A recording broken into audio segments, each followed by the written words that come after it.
नमस्कार बच्चों, मैं doctor Jitendra Kumar Maruthiya, associate professor इतिहास विभाग, सम्राट पृथ्वीराज चौहान राजकीय महाविद्यालय अजमेर, बीए पार्ट फर्स्ट और ऑनर्स फर्स्ट के स्टूडेंट्स। और हम बात कर रहे थे जैन धर्म और बौद्ध धर्म की, और जैन धर्म और बौद्ध धर्म की बौद्ध धर्म का भारत से बाहर पलायन किस प्रकार से हुआ। जैन धर्म भारत में स्थापित नहीं हो पाया, लेकिन उसके बाद मध्यकाल के बाद में देखा जाए तो जैन धर्म यहाँ पर रहा, और आज भारत में जैन धर्म के अनुयायी ज़्यादा हैं, या जैन धर्मावलंबी ज़्यादा हैं, और बौद्ध धर्म भारत से बाहर चला गया दक्षिण भारत की दुनिया। उनके कारणों का, उनका प्रभाव का, श्वेतांबर और दिगंबर के विभाजन का, और बौद्ध धर्म में हीनयान और महायान के विभाजन के बारे में अध्ययन पड़ा था। इससे पहले एपिसोड में मैंने महाजनपदों के बारे में आपसे विस्तार से बात की थी, और जब महाजनपदों के बारे में हमने विस्तार से बात की थी तो फिर आपको ये भी बताया था कि भारत की राजनीति में कम से कम उत्तर भारत के अधिकांश क्षेत्रों में और दक्षिण तक में मगध बहुत शक्तिशाली था। तो एक बात ये निकल के आती है कि मगध का उत्कर्ष 7वीं शताब्दी, जैन धर्म बौद्ध धर्म उसी समय में भारत जनपद से महाजनपद के बदल ग्राम, विश, जिला, जनपद और फिर महाजनपद, भारत पूरे 16 महाजनपदों में विभाजित हो गया, जिसका हमने पहले अध्ययन किया हुआ है। और इन 16 महाजनपद की विभिन्न राजधानियां रही थी। मगध का उत्थान 545 ईस्वी से लेकर 493 ईस्वी पूर्व, 545 ईस्वी पूर्व से लेकर 493 ईस्वी पूर्व तक रहा, जब यहाँ पर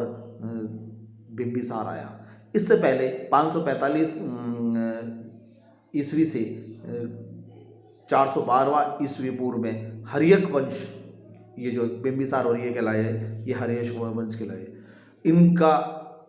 साम्राज्य में विस्तारा, वैभाविक संबंध और मैत्री संबंध स्थापित किए, मगध का सुदृढ़ीकरण किया, प्रशासनिक और आर्थिक नीतियां लागू की गई, और युद्ध और आक्रामक नीति द्वारा साम्राज्य विस्तार किया गया। साथ ही आंतरिक कुशल प्रशासक दिया गया, मंत्रिमंडल का विस्तार किया गया, और विभिन्न पदाधिकारी जो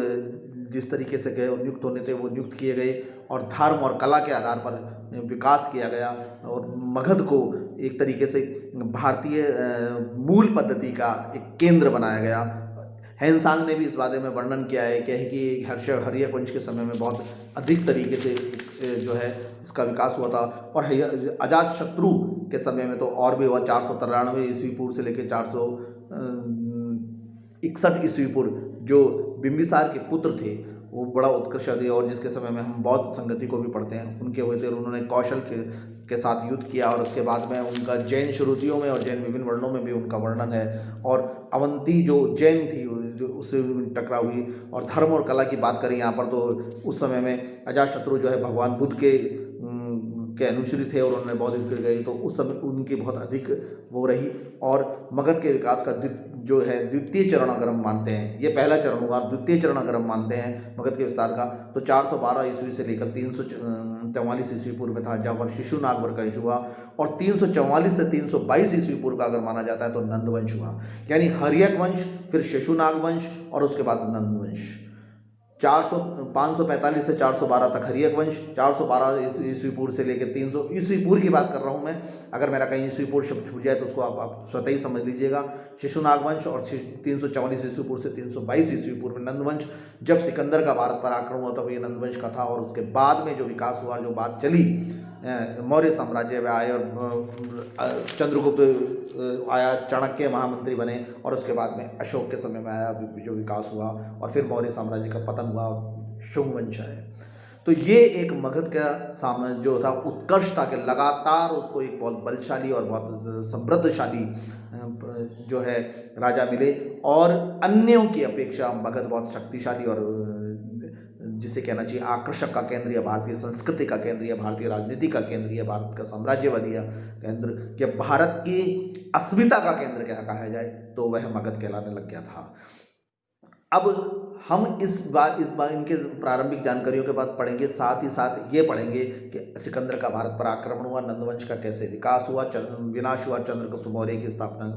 मौर्य साम्राज्य की स्थापना की। इसी समय में चाणक्य के साथ में हुआ, और फिर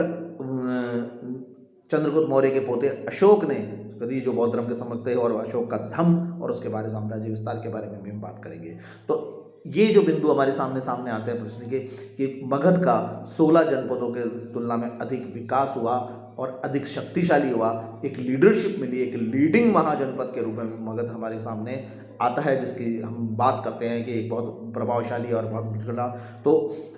ये मगध का उत्कर्ष हम जब बौद्ध धर्म और जैन धर्म का प्रारंभ पढ़ते हैं, उसके साथ साथ में उसी के साथ साथ में हमारे को ये भी दृष्टिगोचर होता है कि हमको यहाँ तक भी उसको पढ़ना पड़ेगा और उसको देखना पड़ेगा कि अब किस प्रकार से वो उसका विकास